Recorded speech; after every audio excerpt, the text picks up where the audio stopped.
I got it. Good. Did you actually get it this time? There's a little red dot, so I'm pretty sure it's good.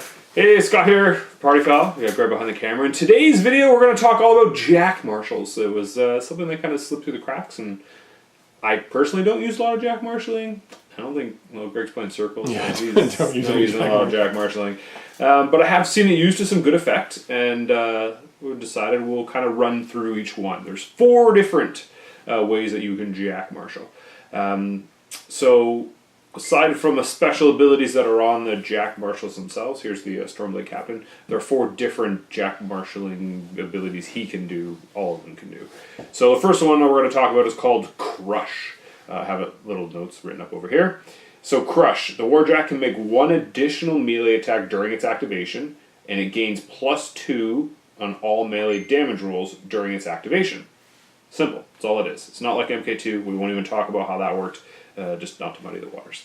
So come on down to the table and I will just show you a quick way of how that would work. Alright, so we're on the table now and we have this awesome Centurion here. He's actually a hybrid. He's half metal, half plastic. And then this guy, the Stormblade Captain, is Jack Marshalling him. So you don't have to activate the Jack Marshal first. You just go right to the Jack. The Jack, you declare you're going to use Crush on him, which gives him an extra melee attack. But he'll be alright.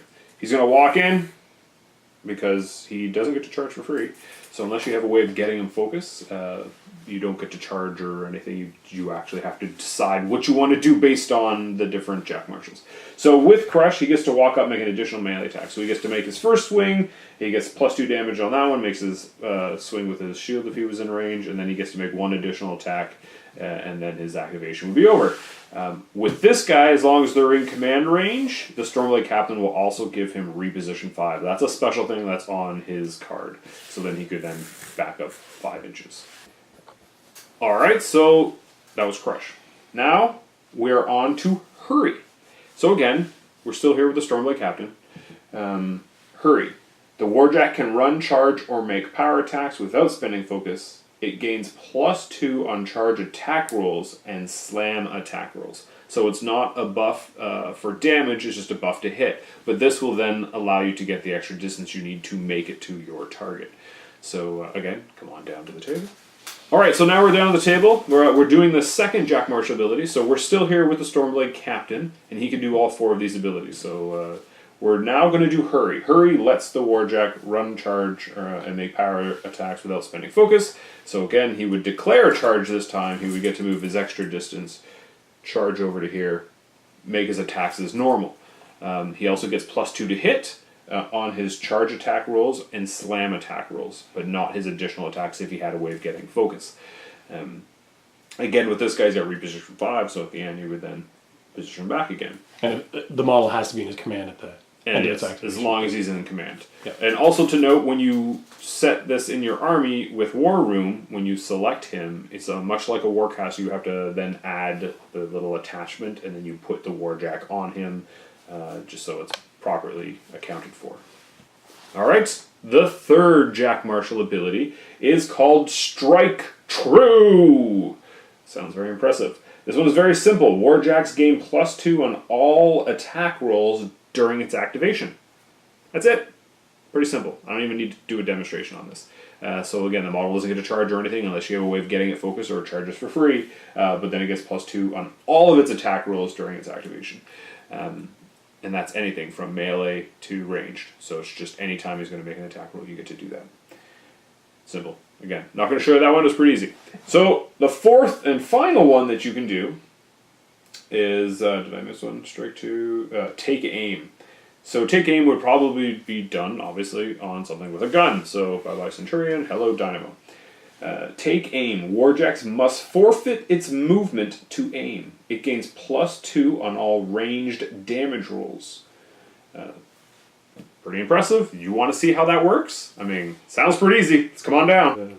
Alright, so down here, we're talking about Take Aim. So again, we have Dynamo, who in MK2 you weren't allowed to Jack Marshal character jacks. That's gone in MK3. So Stormcloud guy here is like, oh, I can help you out. So, or Stormcloud, Storm Captain. So he's got Dynamo's as Jack Marshal.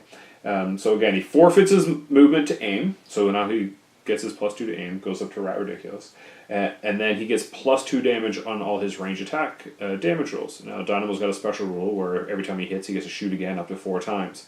And every time he hits the model, it gets a +1 damage for his next one. So having a +2 to start, and then getting an extra +3 by the time he's done, his gun has done a lot of work. Which is actually a really neat Jack Marshal. I never really thought about doing it, but now actually I'm like, Especially if you have ways to feed him some focus on top of that, you take Strange Ways in there, and all of a sudden that might actually be really good. So this would happen. He would use the take aim. He would stand still and aim. Shooting this giant Def 9 model, I think, would be really easy for him to hit anything but Snake Eyes. And Dynamo, I don't even know. He's 14? I don't know what he starts at. Power. Might be 14. I think it's 12. No. Yeah, because then it gets stronger as it goes along. Let's go collapse all. No, get out of here. If it's 12, I mean it's like 14 for the first shot, 15 for the second shot, 16 for the third shot, and then 17 for the last shot. Yeah, it is 12. It is 12. So it starts off at 14 because of the +2 Yes. because of take aim, and then on the 4th shot it would be a POW 17. So not too bad. You know, if you think about things that'll buff it, like you could throw a Firefly in there, and it would start at a POW 16, and at a POW 19. Or Nemo's feet. Nemo's feet, being a weapon master, ending on a POW 19. That sounds like it's going to do some work. All right, so here we are. We did the 4. I kind of gave you some generic examples and kind of showed you how, with some synergies, you can really use it to your advantage. I mean, with Dynamo, that would be pretty awesome. There are a couple little things that you should note. You can't do any of those things if your Warjack has a crippled cortex. So, important to know. It doesn't say anything about being disrupted. So, if you disrupt the Jack, you can still do those things. You just can't have a crippled cortex. If the Jack Marshal himself is knocked down or stationary, you can't do any of those things. So, it's good to know. Some of the things you might want to watch out for, having a Jack Marshal, Jack has no way of shaking. So if it was made stationary or knocked down the turn before, you have no way of shaking it to get it to stand up and have a full activation. You're a sad pony, a sad panda if your Jack Marshal Jack is stationary, because what are you going to do? You're just going to be very upset. Some other things to cover. If the Jack Marshal dies, it becomes autonomous. So it doesn't go inert, but it goes autonomous, which means you still get to move and do your normal stuff with him. He just doesn't get to do any of the Jack Marshal abilities. If you have ways of getting him focused, he could then charge and boost, or if he charges for free, he can still do all that stuff. Can Warcasters add autonomous Warjacks to their battle group? They can. A Warcaster can walk up and base to base with an autonomous or an inert Jack and spend 1 focus point to activate it.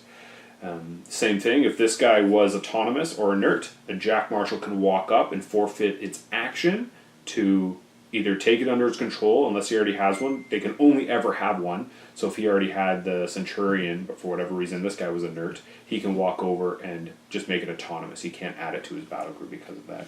He has to be base to base to do that? He has to be base to base and sacrifice his action. And again, a Jack Marshal can only control 1. That's about it. So, Jack Marshalling.